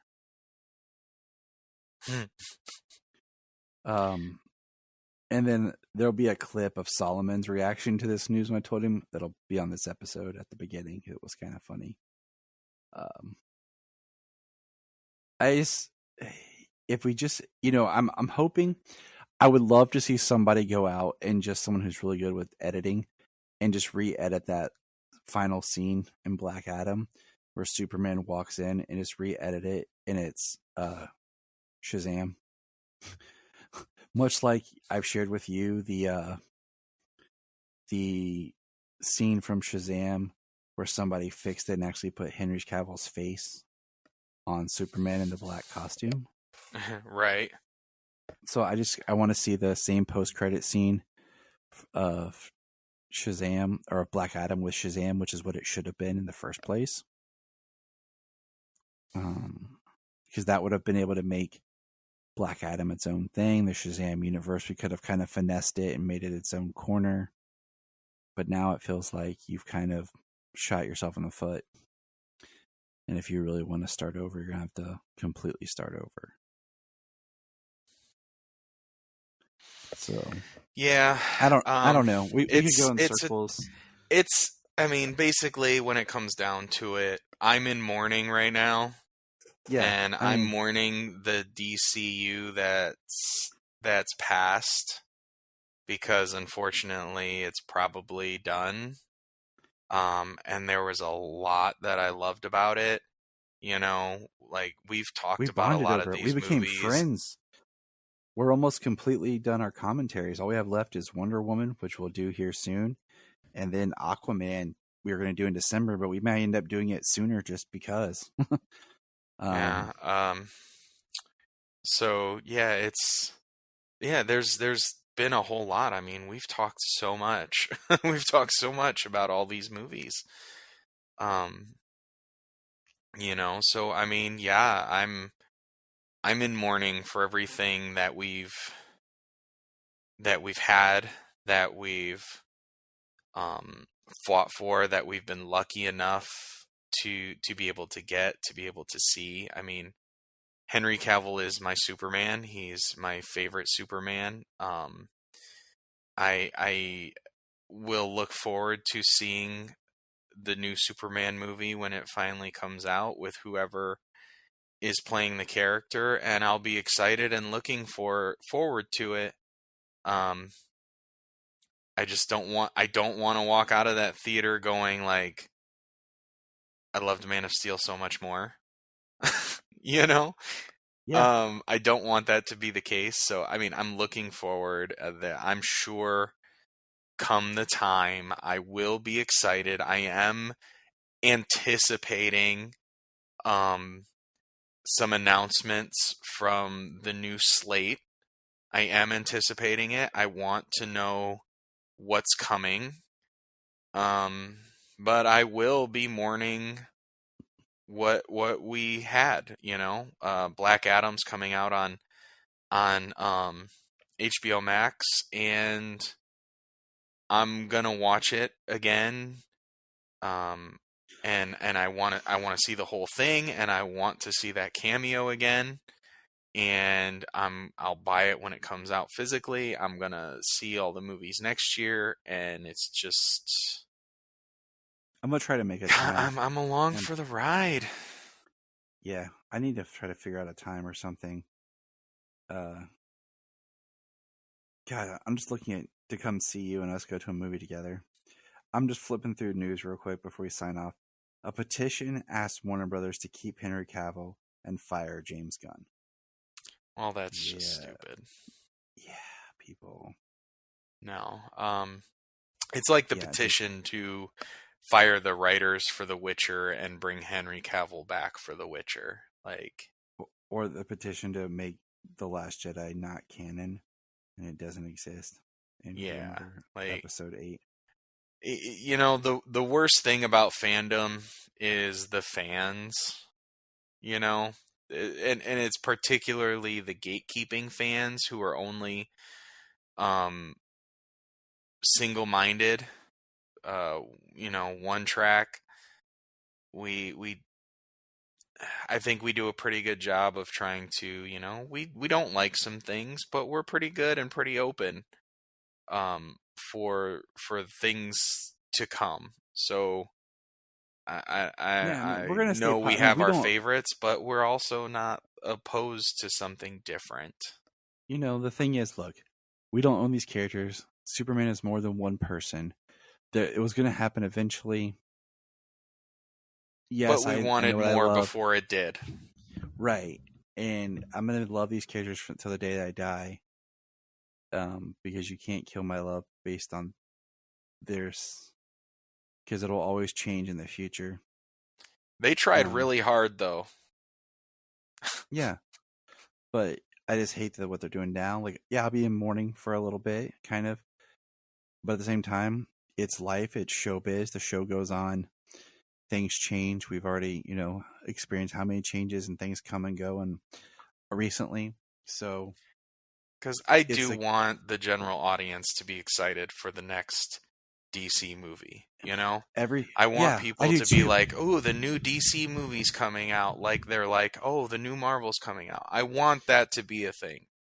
And I think it's gonna be hard to do because people's attitudes about, oh, why does the Flash even matter, or why does Aquaman matter, or why? I mean, let's all be legit and be serious. How Shazam is just gonna be a fun, awesome movie. Let's be excited for it. So I'm really excited to see. I think a lot of this will change, and in January we'll have a different conversation. But if we had just never got the Henry Cavill scene in Black Adam, we would be fine. All this would be easier to digest. Yeah, absolutely. But we've been on here for 2 hours. Let's get out of here. It's late. And James and I say thank you for listening. Check out our social. Check out James's video. And remember, look up in the sky.